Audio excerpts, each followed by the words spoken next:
భద్రాచలం దగ్గర గోదావరి ఉగ్రరూపం దాల్చింది. గంట గంటకు పెరుగుతున్న వరద ప్రవాహం మధ్యాహ్నం 2 గంటలకు 48 అడుగులకు చేరింది. దీంతో అధికారులు రెండో ప్రమాద హెచ్చరిక జారీ చేశారు. ప్రస్తుతం భద్రాచలం దగ్గర గోదావరి ప్రవాహం 11 లక్షల క్యూసెక్కులకు పైగా ఉందని అధికారులు చెప్పారు. గోదావరి నీటి మట్టం 53 అడుగులకు చేరితే భద్రాచలంలో మూడో ప్రమాద హెచ్చరిక జారీ చేయనున్నారు.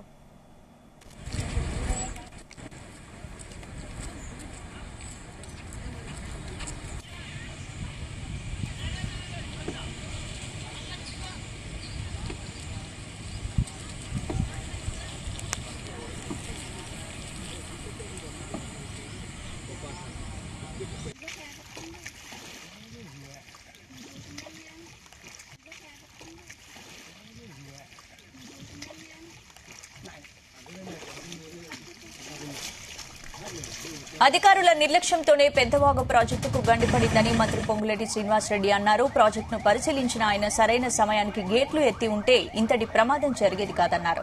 పైనుంచి వచ్చే వరదని అంచనా వేయకుండా అధికారులు నిర్లక్ష్యం వహించారని పేర్కొన్నారు. ఇక నష్టానికి బాధ్యులైన అధికారులకు ఇప్పటికే షోకాస్ నోటీసులు ఇచ్చామన్నారు. విచారణలో తేలితే వారు శిక్షార్హులు అవుతారని, నష్టపోయిన ప్రతి ఒక్కరిని ప్రభుత్వం ఆదుకుంటుందన్నారు. ఇక ఎన్నికలకు ముందు హామీ ఇచ్చిన విధంగా రైతు రుణమాఫీ చేశాం. ₹1,00,000 లోపు ఉన్న ప్రతి ఒక్కరికి రుణమాఫీ జరిగిందని పొంగులేటి శ్రీనివాసరెడ్డి తెలిపారు.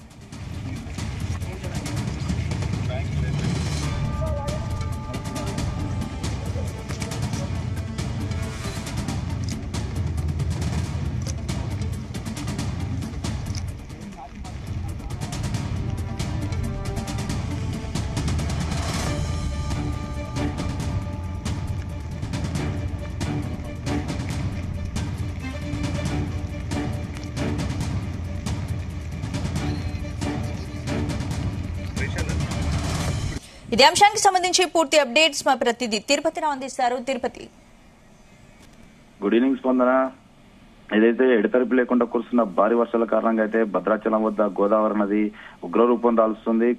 స్థానికంగా కురుస్తున్న వర్షాలతో పాటు ఎగువ కురుస్తున్న భారీ వర్షాలతో అయితే గత 2 రోజులుగా గోదావరి ప్రవాహం పోటెత్తిందని చెప్పాలి. ఆదివారం ఉదయం 6 గంటల సమయంలో 36 అడుగులు దాటగా నిన్న రాత్రి 7 గంటలకు సమయంలో 43 అడుగులు పెరగడంతో మొదటి ప్రమాద హెచ్చరికనైతే జారీ చేశారు. ఈ రోజు మధ్యాహ్నం వరకు అయితే 48 అడుగులు చేరడంతో అయితే రెండో ప్రమాద హెచ్చరికను కూడా జిల్లా కలెక్టర్ జితీశ్వీ పాటిల్ కూడా జారీ చేసిన పరిస్థితి ఉంది. ఇప్పటికే ప్రభావిత ప్రాంతాల్లో అధికారులు యంత్రాంగం మొత్తం కూడా అప్రమత్తమని చెప్పాలి. భద్రాచలం వద్ద కరకట్టపై రాకపోకలు నిలిపివేసిన పరిస్థితి అయితే ఉంది. అక్కడ పర్యాటకులు కావచ్చు, ఇటు భక్తులు ఎవరు కూడా తీరస్థానాలకు వెళ్లకుండా అయితే కరకట్టపై బృందాలు అయితే గస్తీ కాస్తున్న పరిస్థితి అయితే ఉంది. గోదావరి ఏదైతే బ్రిడ్జి ఏదైతే వంతెన ఉందో ఆ వంతెన కూడా ఎవరు సెల్ఫీలు దిగకుండా అయితే పోలీసులు నిఘా కూడా ఏర్పాటు చేశారు. ఎక్కడ ముంపుకు గురైనటువంటి కుటుంబాలు ఉంటే వెంటనే వారందరినీ కూడా పునరావాస కేంద్రాలు విధంగా అయితే రంగం సిద్ధం చేశారని చెప్పాలి. ఇప్పటికే 40 అడుగులు దాటి ప్రవహించడంతో అయితే రెండో ప్రమాద హెచ్చరిక అయితే కొనసాగుతుంది. ఈ రోజు రాత్రి వరకు అయితే గోదావరి ప్రవాహం 50 అడుగులు దాటి ప్రవహించే అవకాశం ఉన్నట్లు కూడా సిడబ్ల్యూసీ అధికారులు అయితే తెలుపుతున్న పరిస్థితి ఉంది. రేపు ఉదయం వరకు అయితే 53 అడుగులు చేరే అవకాశం ఉన్నట్లు కూడా తెలిసింది. అదే 53 అడుగులు చేరితే మాత్రం మూడో ప్రమాద హెచ్చరికను కూడా జారీ చేయనున్నారు.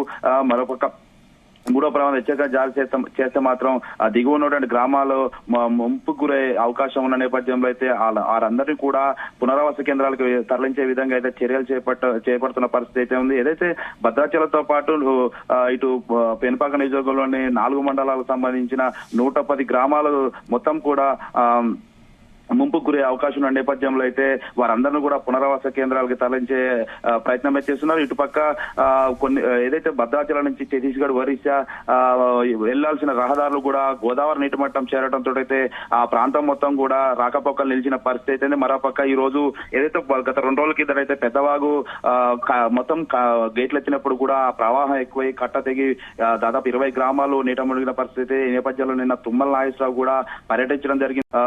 పొంగులేటి శ్రీనివాసరెడ్డి కూడా పర్యటించి అక్కడ ఉన్నటువంటి అధికారులతో సమీక్ష సమావేశం నిర్వహించారు. అక్కడ ఉన్నటువంటి అధికారుల నిర్లక్ష్యం ఎవరైతే ఉన్నారో వారందరూ కూడా శాఖాజీ నోటీసులు పంపించిన పరిస్థితి ఉంది. ఏదైతే శాఖాజ్ నోటీసులు ఇచ్చినప్పుడు కూడా ఆ విచారణ అనంతరం అయితే ఎవరైతే దీని కారకులు ఉన్నారో వారందరూ కూడా శిక్ష విధించే విధంగా కూడా చర్యలు చేపడతామంటూ కూడా తెలిపిన పరిస్థితి. మరోపక్క నష్టం జరిగినటువంటి ఏదైతే గొర్రెలు బర్రెలు వరదలు కొట్టుకుపోయినటువంటి వారందరూ కూడా వారికి నష్టపరిహారం అందిస్తాము అన్నట్టు కూడా తెలిపిన పరిస్థితి ఉంది. ఏదే మేటలో ఇసుక కూడా మేట వేసిన భూములు ఏవైతే ఉన్నాయో వాటన్నిటి కూడా 4,000 ఎకరాలు కూడా ఉన్నాయి. ఆ ఎకరాలకు కూడా 10,000 చొప్పున కూడా ఇస్తామంటూ కూడా హామీ ఇచ్చిన పరిస్థితి అయితే ఉంది.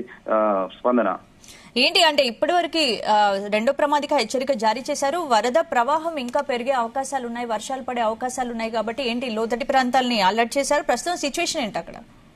స్పందన ఏదైతే ఎగువ ప్రాంతాలు అంటే ఛత్తీస్గఢ్ ఇటు మహారాష్ట్ర అంటే మహారాష్ట్ర నుంచి వచ్చే వరద మొత్తం కూడా బ్యారేజీలు మన కడియం ప్రాజెక్టు కావచ్చు, సమ్మక్క బ్యారేజ్ కావచ్చు వీటన్నిటికీ చేరుకుంటూ వస్తాయి. అక్కడ ఉన్నటువంటి వరద ప్రవాహం ఎక్కువ అవడంతో అక్కడ ఉన్నటువంటి గేట్లను కూడా సమ్మక్క బ్యారేజ్ కి ఈ రోజు నిన్నటి నుంచి 80 గేట్లను ఎత్తి దిగువకు విడుదల చేస్తున్నారు. మరోపక్క ఛత్తీస్గఢ్ లో కురుస్తున్న భారీ వర్షాల కారణంగా అయితే ఇటు తాళపేరుకి దాదాపు 10 లక్షల క్యూసెక్ల నీటిని వస్తున్న నేపథ్యంలో అయితే 24 గేట్లు ఎత్తి కూడా దిగువ విడుదల చేయడం భద్రాచలం కరకట్ట వద్ద ప్రమాద స్థాయిలో అయితే ఆ ప్రవాహం కొనసాగుతుందని చెప్పాలి.